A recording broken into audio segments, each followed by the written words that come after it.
Hello everyone, welcome to another live hangout here at Voice Essentials. Hello to everyone who is already in the chat. So good to see you and to be hanging out with you. What is the date? Monday the 22nd of February. Certainly it is where I am, here in Brisbane, Australia. So many of you are you're still in your Sunday, but I can tell you the Monday looks okay. And Linda, our moderator in the chat, she's also in Monday. It's 1 hour later where she currently is. In Australia we have daylight saving in her state, but not in my state. Anyway, there you go. So good to be hanging out.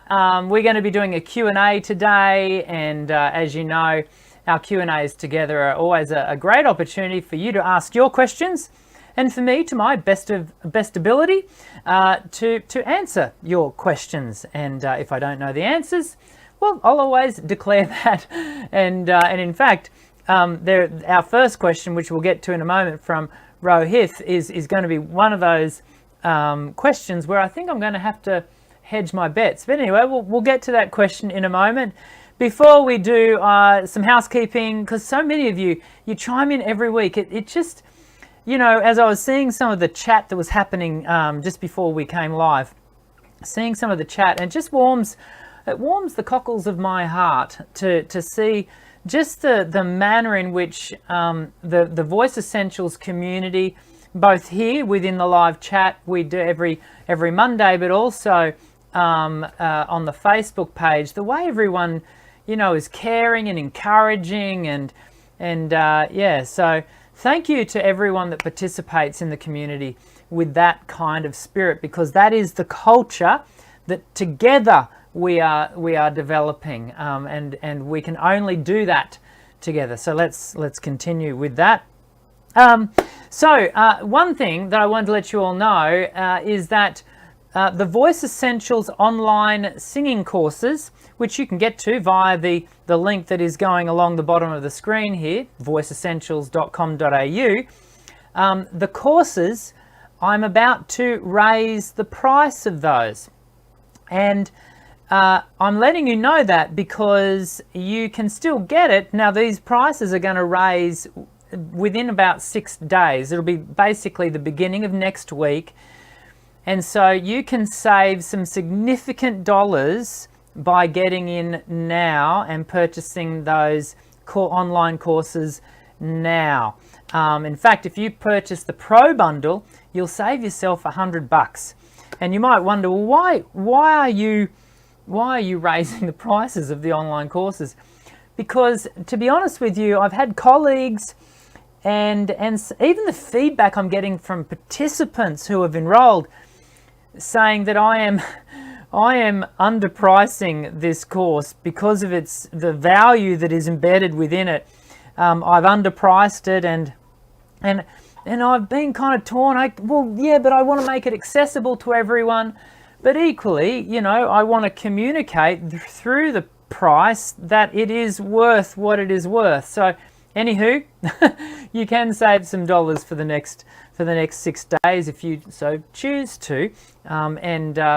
Like so many people before you, I know if you enroll in the Voice Essentials online course, whether it be the beginner, intermediate or advanced, or you get the Pro bundle, which is all together, you will not be disappointed. It will develop your voice, no questions.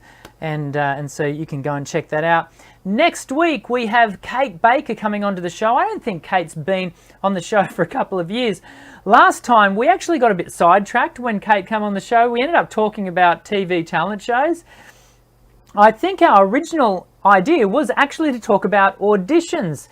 And so I'm getting her back onto the show next week to talk about, finally, auditions and the process of that, and how to prepare. I see Mackenzie Kate, one of our regulars. Hi, Mackenzie.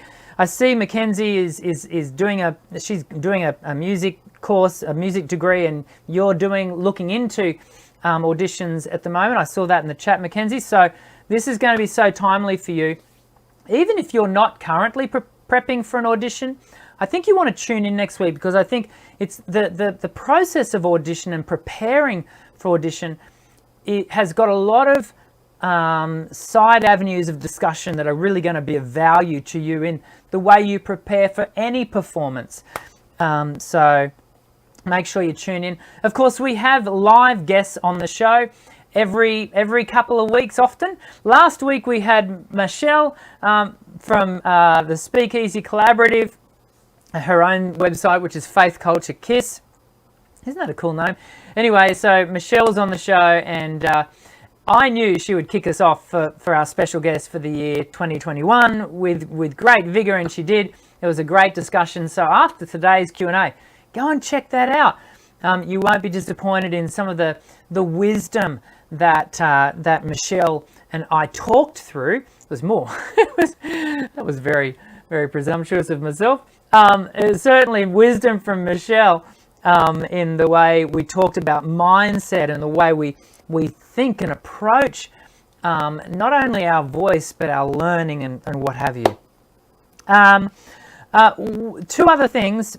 Firstly, I've had a lot of people contacting me and asking if my online booking system for my private lessons, which is via my private singing lessons website, which is djarts, djarts.com.au. It's in the description section below. They've asked me if my online booking system is broken for singing lessons, private singing lessons. It is not broken.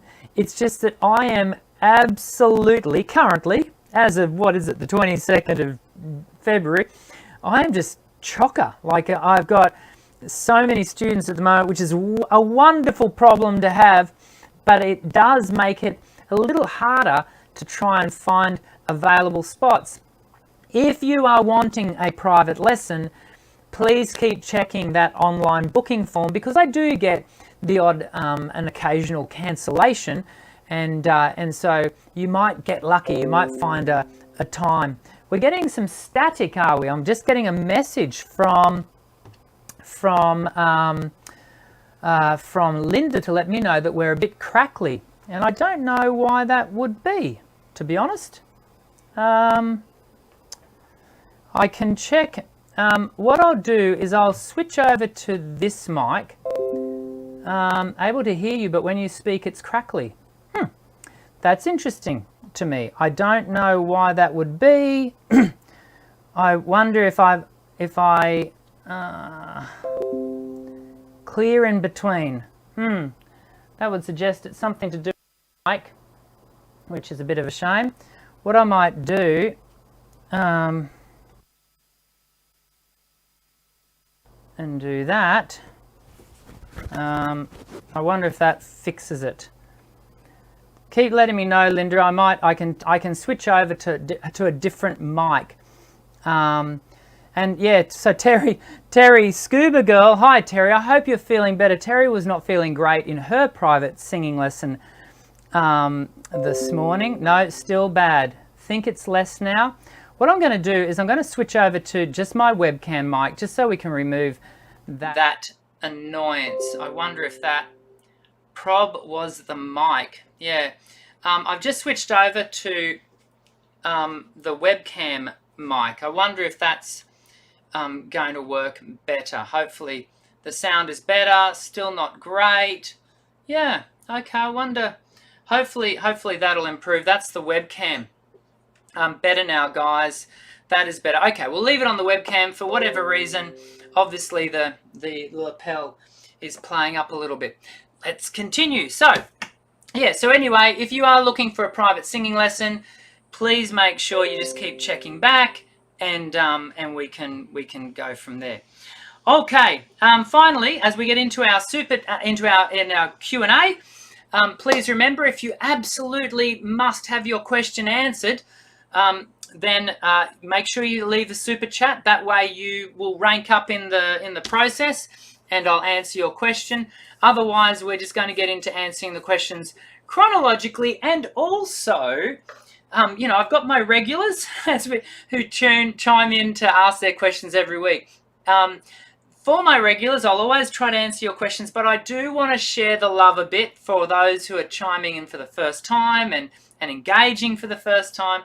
So for my regulars, just know that I will get to your questions. Just understand that I'm trying to, you know, as I said, share the love. So let's get into, where am I going? I'm going here, and I'm going here, and I'm going here.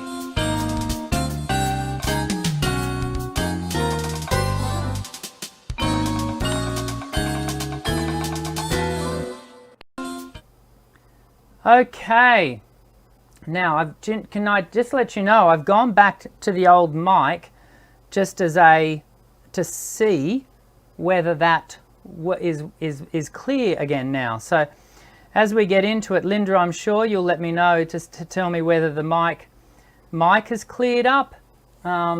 If not, I'll go back to the desk cam. It's just that the desk cam mic, it's my backup, and it's, you know, if it's not crackly, then it's going to work better.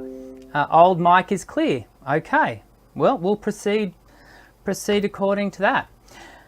Okay, let's get into Q&A, shall we? So Rohith, I mentioned Rohith's question earlier. It sounds excellent now. Thank you. That's good. How weird. I don't know what's going on there, but it's obviously cleared up, and that's all good. So Rohith has asked, why does my soft palate and uvula turn red after 15 to 20 minutes of vocal exercises? Is it good or bad for my voice? Rohith, this is I think I've been asked this question before, but it's not a common question, because most people aren't paying particular attention to, certainly we want singers paying attention to the activation of soft palate and those sorts of things, but as to the color, it's not a usual question. It's likely, given that it's turning red, it's likely that you are obtaining greater levels of blood flow.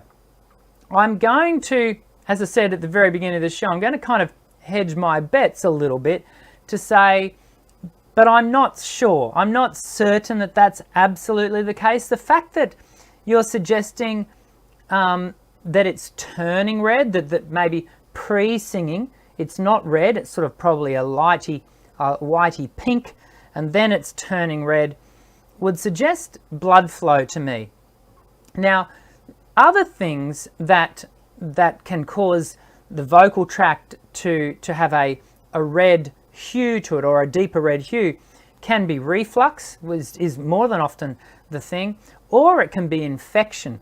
So all of those things can leave you with a reddened vocal tract. The fact that you are directing our attention in your question just to the uvula and the soft palate suggests to me that it's blood flow by virtue of use, and that would suggest that you're also getting good activation. And so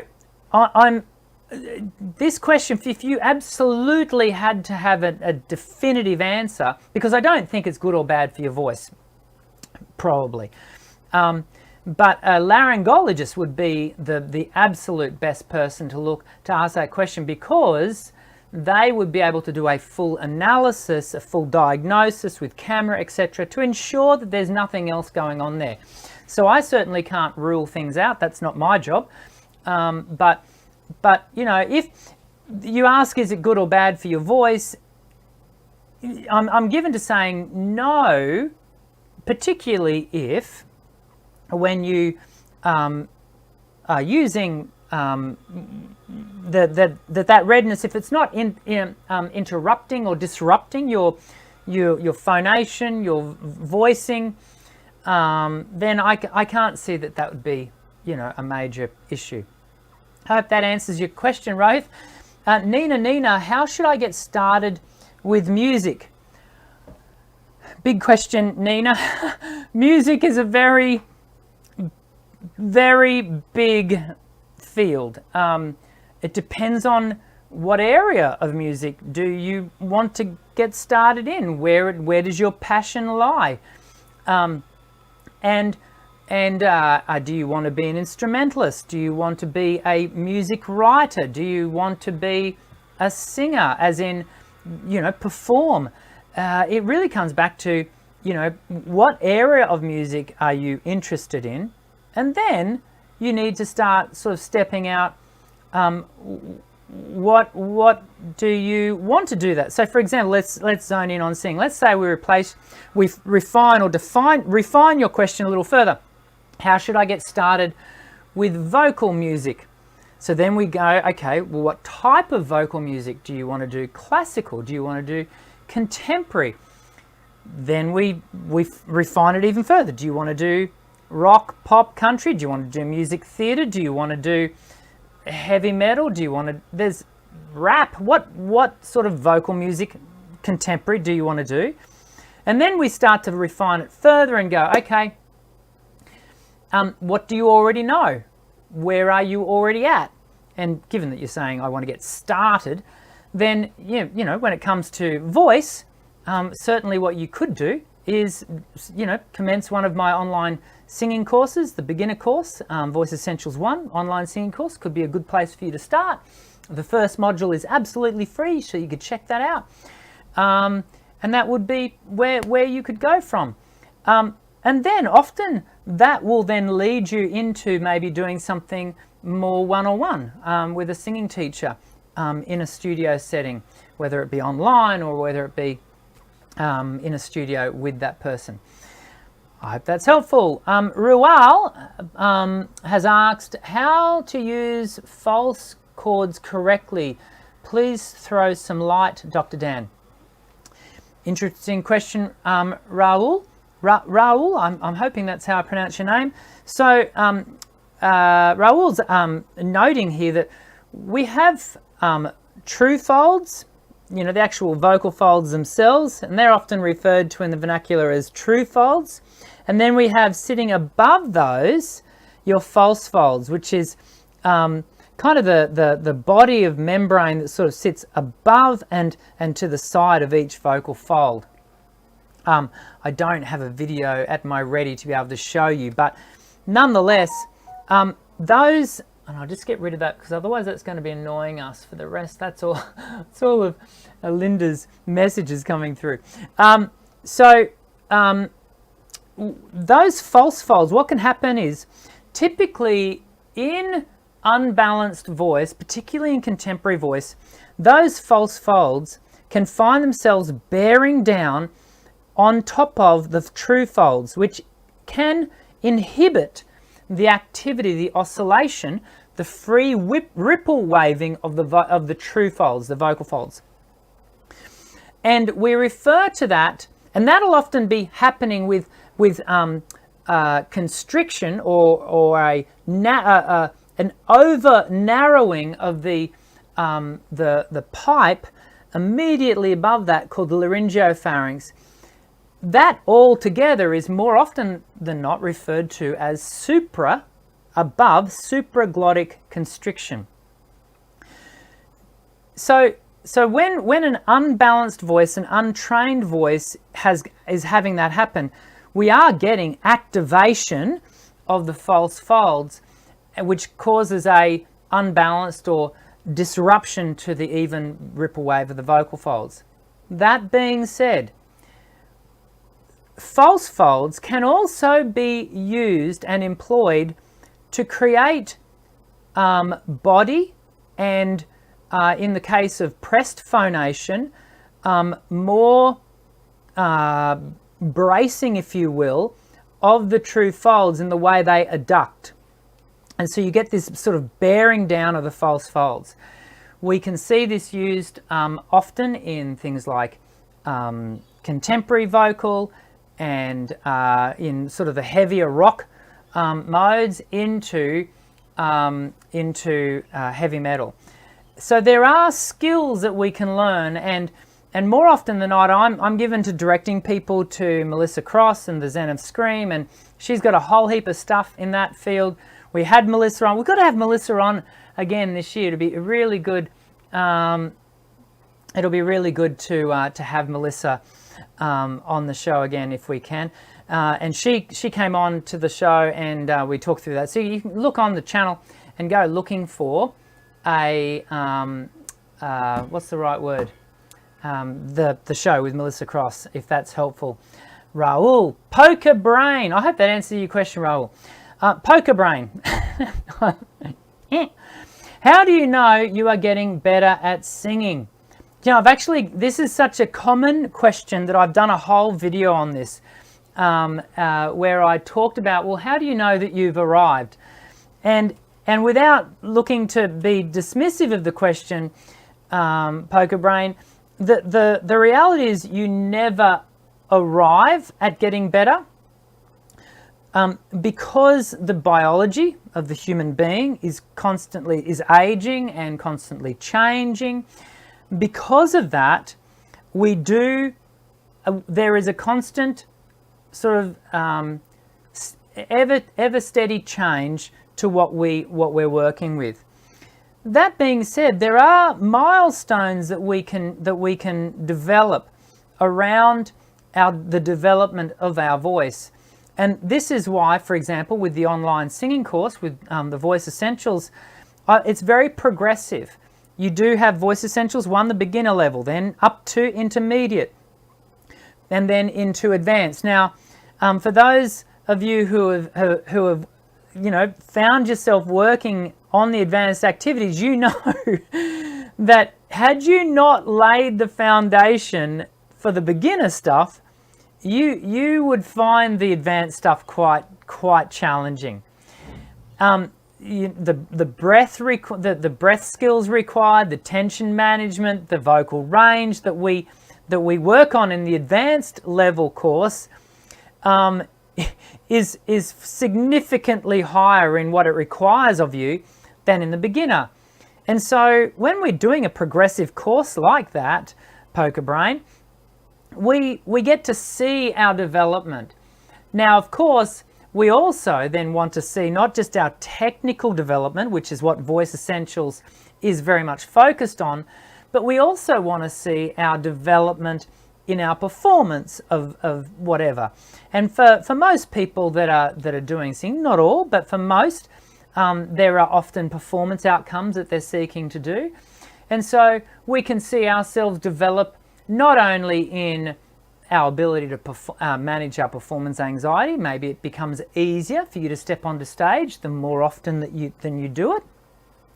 But also, you might start to see that as you develop in your technique, that you're also getting stronger and more agile, and your fatigue rates are improving.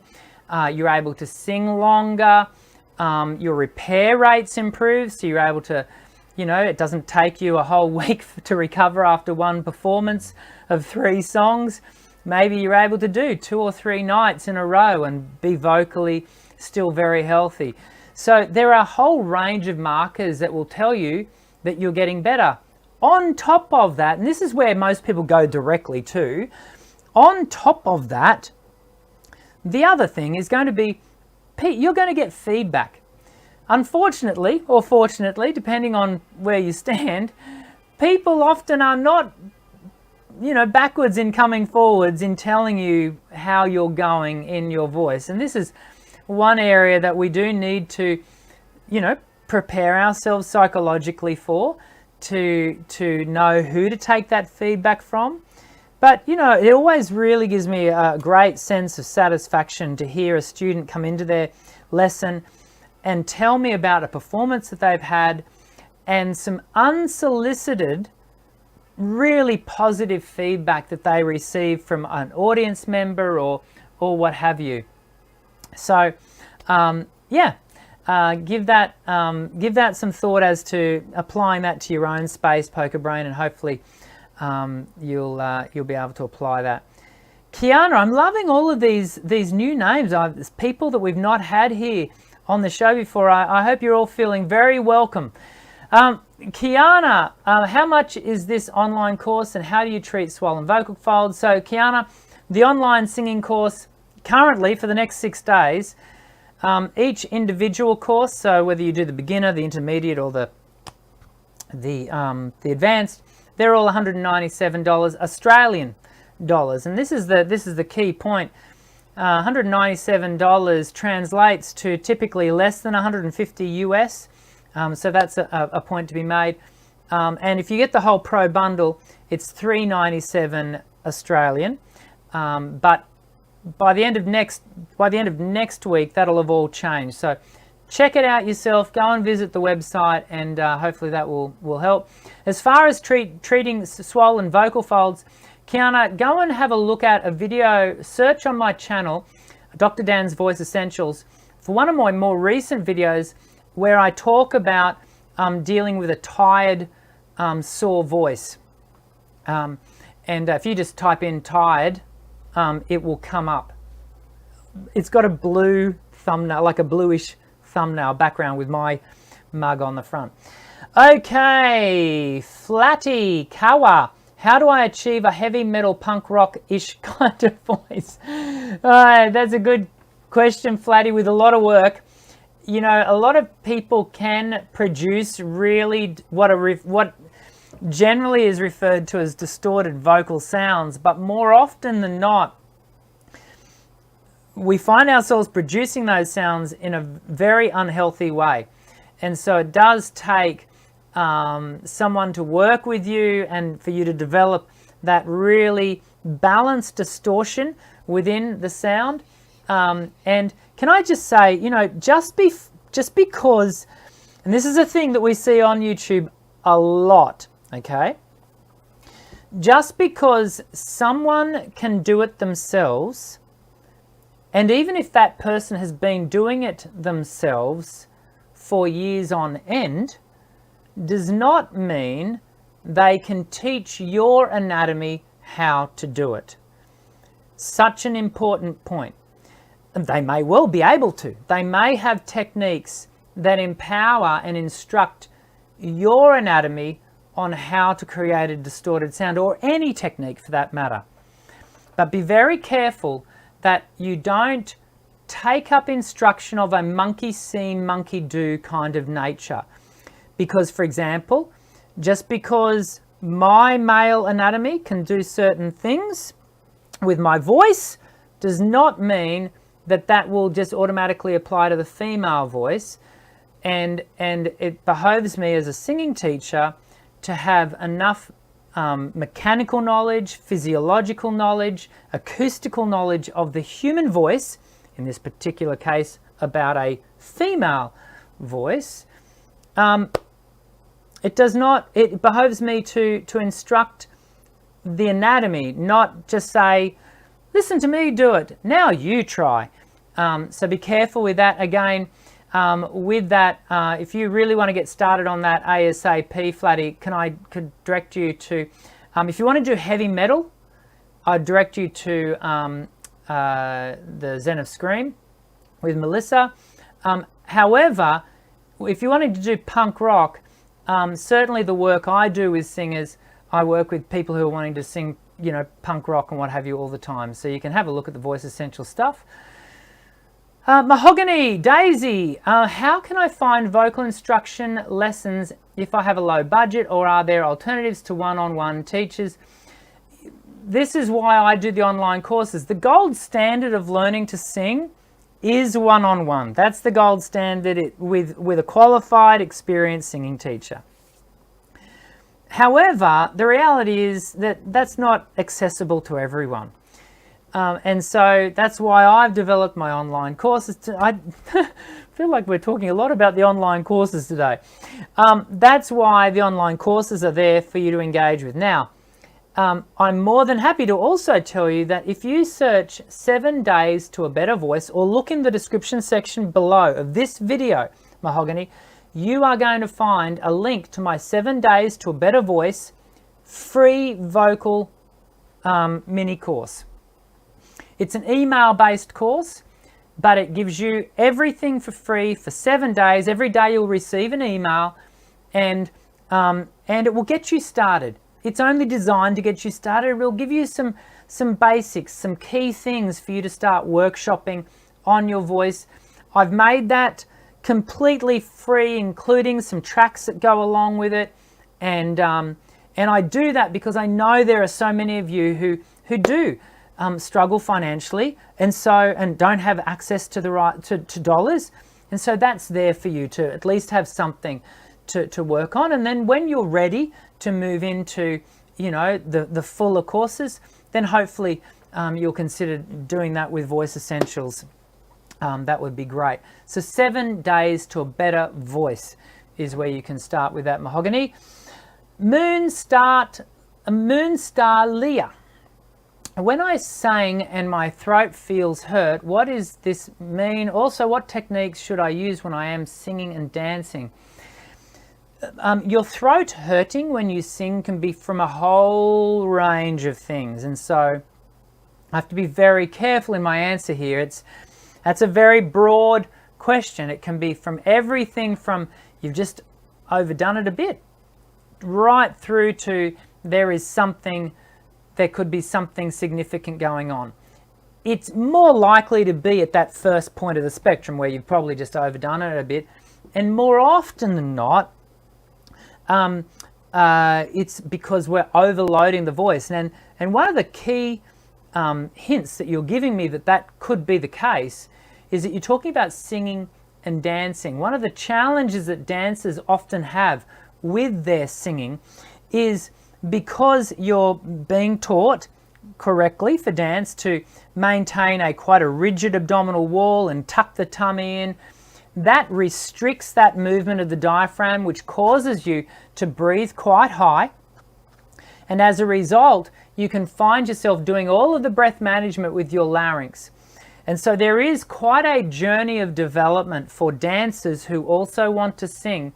And I'm particularly thinking of music theatre singers where they're able to learn to do all of the above in a really well-balanced, managed way that does not overload the larynx, does not cause the larynx to be constantly valving to hold the air pressure back and to manage the air much better.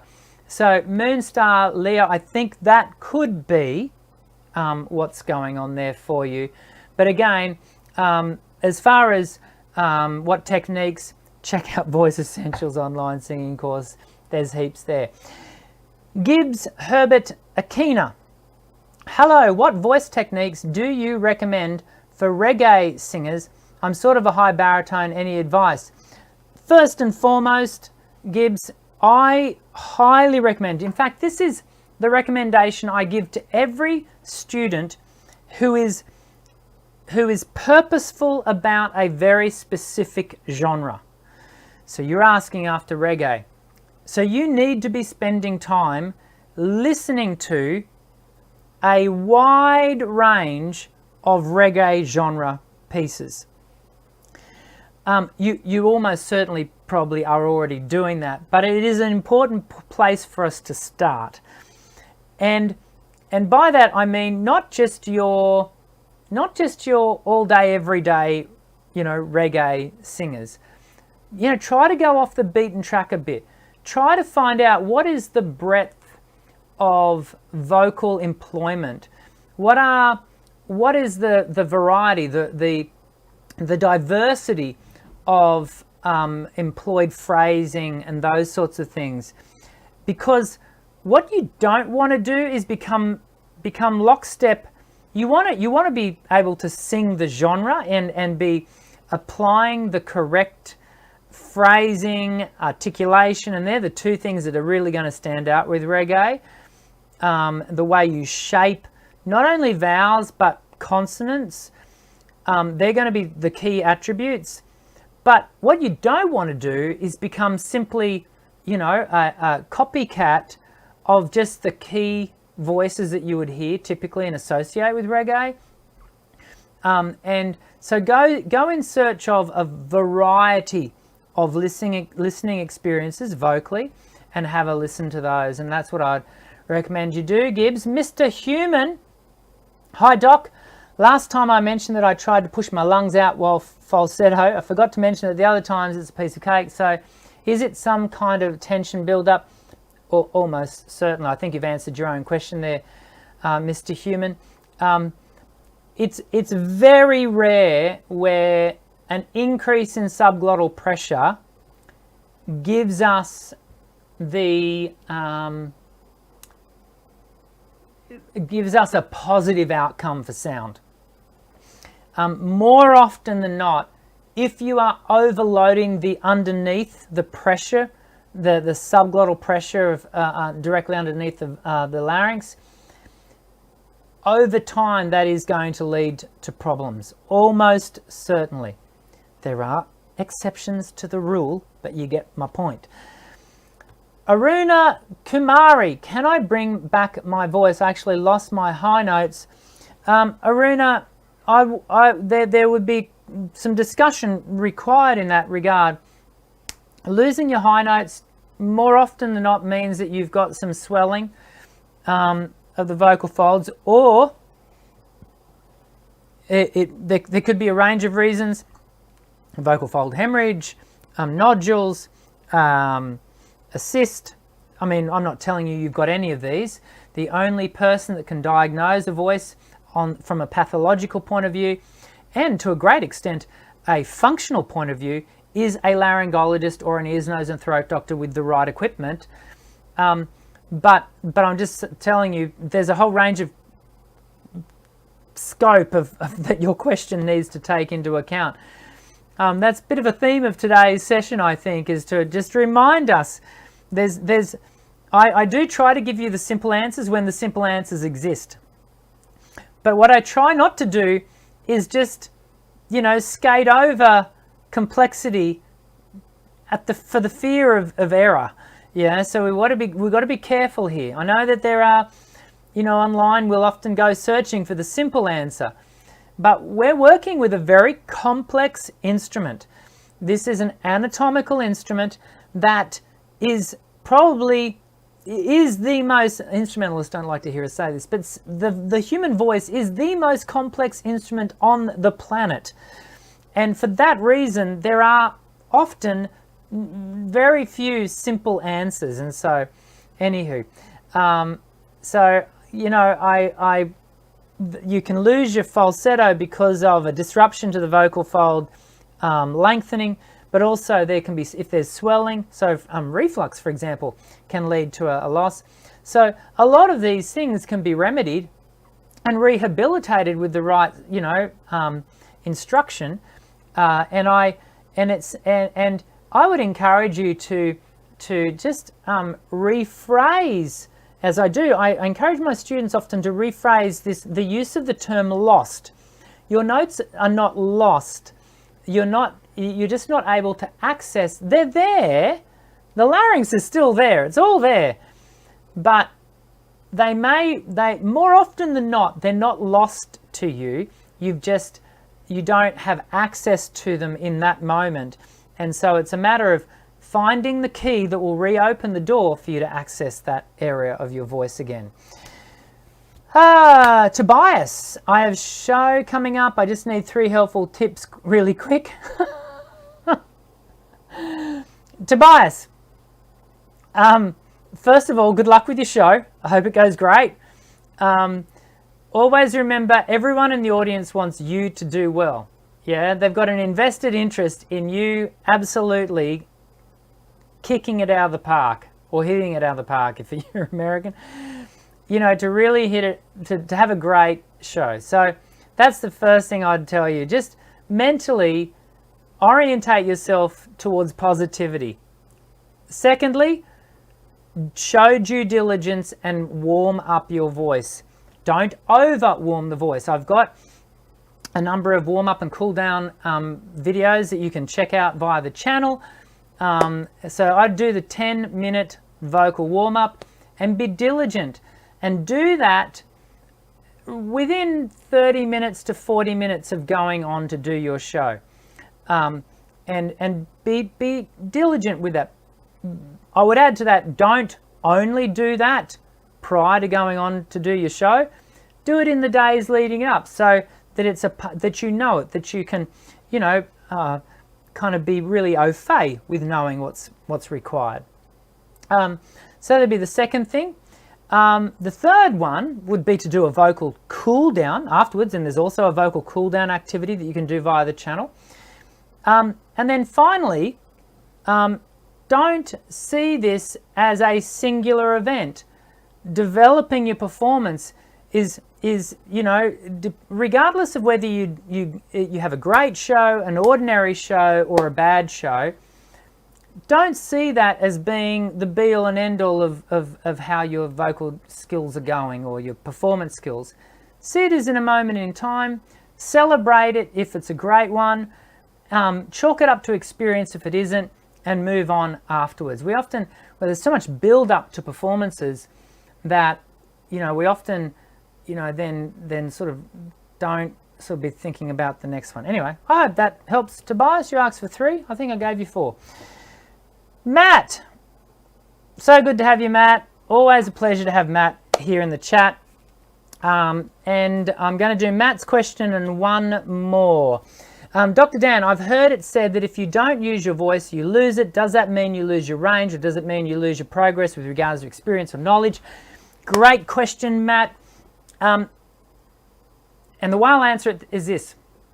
For the first couple of weeks of my year, my teaching year, which for me in Australia is the last couple of weeks of January, pretty much for every lesson for those first 2 weeks, this is about 90% of the sessions, we don't do anything new. It's a catch up. How was your Christmas? How was the festive season?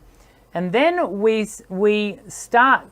commence the journey of re-establishing vocal fitness. And that is because for most people over the Christmas break, over the summer period here in Australia, singers have not been doing any practice. Why? Because they've been on holidays. They're doing other things with family and friends. And so as a result, the vocal fitness, the fitness to task for the musculature involved, just comes off the boil a bit. So it takes generally a couple of weeks of concerted, regular, every second day, just getting the muscular back up and running. And after a couple of weeks of doing that, bang, we're back. So I say all that to say you never lose anything. There certainly are vocal conditions that can lead to the loss of voice, can lead to either dysphonia or aphonia that is chronic and will be long lasting. I'm thinking particularly of paralysis of the vocal folds, muscle tension dysphonia in really severe cases. But generally speaking, in the healthy human being, the healthy voice, etc., the fitness of the voice is generally what's at play. And so it's just a matter of getting back into the fitness after non-use. And most of us have experienced that with physical activity of some description. So, Matt, you don't ever use your voice due to non-use, but you can lose the muscle tone, and you have to re-establish that. And so that typically will then interplay on your range and how your voice, feels and it's going to, so I think that answers your question, Matt, hopefully.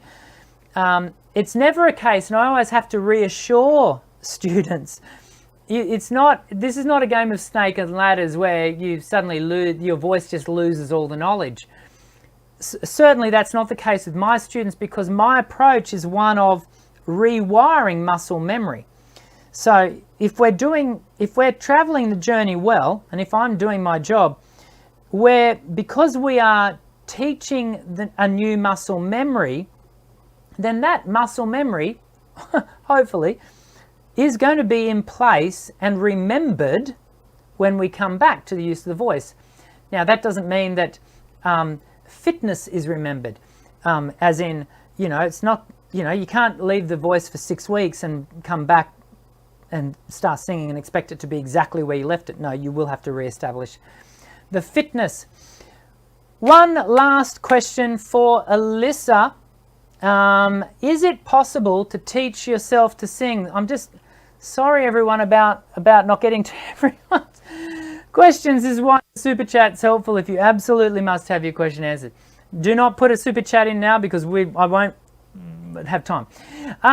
Alyssa is asking for our final question today, is it possible to teach yourself to sing? Your journey will be made all the more efficient, easier to have someone walk alongside you to develop your voice. You know, when people pay me to spend time working on their voice, I keep looking over here because this is where the studio is. When people pay me to spend time with, they're not just paying me for my time, although they are doing that. They're paying me what they get when they pay for their lessons with me. They're getting 26 years of not only my teaching experience, but 25 plus years of performance experience, during which I've learnt a lot of lessons. Some of them have been very hard lessons, and consequently I have a well-developed map of how to go about developing the voice. Now, so I say that to then say, yes, Alyssa, you can learn to sing by yourself. I think one of the better ways to do that, if you're not wanting to have private one-on-one singing lessons, is still to be guided by an online singing instruction, like the Voice Essentials courses. And it is designed for you to kind of do that work yourself. However, I'm going to accompany you along the way and tell you the things to look out for, and so that hopefully would be helpful. But certainly wouldn't want you to, you know, there are many people who would purport that and report that they have taught themselves. I still think one of the best ways for you to learn is going to have that, you know, expertise next to you. But you can learn to teach yourself. You can teach yourself, and, you know, again, you can do that via, you know, channels like mine and courses like mine. And one could argue, as I'm thinking this as I'm answering, one could argue then you're not really learning by yourself there. See, even when you listen to a song and you listen to your favorite artist, that artist, if that's how you decide you want to learn to sing, by kind of copying, well, that artist is passively instructing you. So actually, when I really boil it down, I wonder whether we'd have to say no, because no man is an island, no woman is an island, and therefore I don't think you can. I don't know, leave, if you're watching this as a replay, if you made it this far, leave your comments. Let me know what you think. I think I've answered that both ways, Alyssa. I've told you that you can, and I've told you that you can't. So I don't know how helpful that is. Hopefully it's some level of help. But anyway, this is sort of the crazy time that we have here every Monday. Of course, today was Q&A. Next week we're going to have Kate Baker on the I've got an email. I sent Kate an email this morning just to give her the heads up about. I must have sent it to the wrong person, because I've got an email sitting over here saying I'm not sure why I got this email. So I'm going to have to check that out once I get off the show here and find out why, who I sent the reminder to. Anywho, the real Kate Baker will join us next week. Don't forget, if you do want to sign up for the online course, do that in the next 6 days, because after that the price is going to go up a smidge, and I'd love for you to save some money in the meantime. Otherwise, I hope you have a great week, and I hope you'll join in again when I see you next week. Don't forget to hit the subscribe button and the white bell icon, because that's going to send out a notification to your inbox so that you can remember to join us for the show next week and every week thereafter, just like Kate and Matt and Linda and Kathy and all of our usuals. Have a great week, everyone, and I'll see you again soon. I'm Dr. Dan. Sing well.